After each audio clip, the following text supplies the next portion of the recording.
పిల్లలు, ఈరోజు నేను మీ ముందుకు వచ్చేసా సరైన నిర్ణయం అనే కథతో.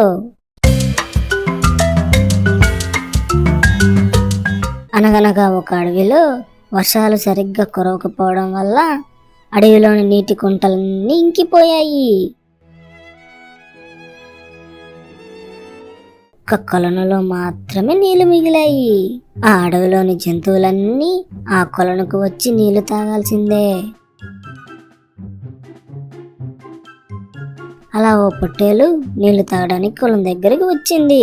అలా నీళ్లు తాగుతుండగా దానికి సింహం గర్జన వినిపించింది. వెనక్కి తిరిగి చూస్తే సింహం ఉంది. ముందు నేనే నీళ్లు తాగుతాను, ఆ తర్వాత నువ్వు తాగు అని గర్జించింది సింహం. పొట్టేలు మొండిగట్టం, నేనే ముందు ఇక్కడికి వచ్చాను కాబట్టి నేనే ముందు తాగుతాను అంది పొట్టేలు. నేను అడవికి రాజును కాబట్టి అడవిలో అన్నిటిపైన హక్కు నాకే ఉంటుంది అంది సింహం. కానీ పొట్టేలు పంతం వదలలేదు.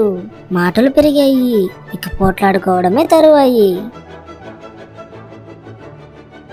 ఇంతలో పొట్టేలు కళ్ళు అక్కడ చెట్టు మీద ఉన్న డేగలపై పడింది.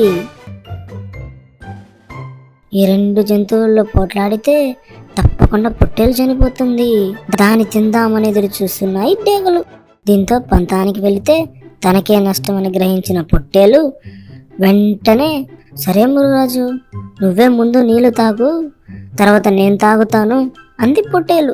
దీంతో ఆశ్చర్యపోయిన సింహం, ఇందాక తనతో డి అంటే డి అన్న పొట్టేలు ఇలా సామరస్యంగా మారడంతో సింహం కంగుతింది. వెంటనే, ముందు నువ్వే నీళ్లు తాగు, అడవికి రాజైన నాకు ఆ అడవిలో జంతువుల అవసరాలు తీరేటట్టు చూడడం నా బాధ్యత అంది సింహం. పొట్టేలు నీళ్లు తాగక సింహం తాగింది. దీంతో ఆ డేగలు తమకు ఆహారం దక్కలేదే అనుకుంటూ ఎగిరిపోయాయి. సరైన నిర్ణయం వల్ల తన ప్రాణులు దక్కాయి అనుకున్న పొట్టేలు పంతానికి వెళ్తే సింహం చేతిలో చచ్చేదాన్ని అని అనుకుంటూ పొట్టేలు అక్కడి నుండి వెళ్ళిపోయింది. చూశారు కదా పిల్లలు, మీరు కూడా పంతానికి పోయి ప్రాణం మీదకి తెచ్చుకోకండే. ఓకే పిల్లలు, బాయ్.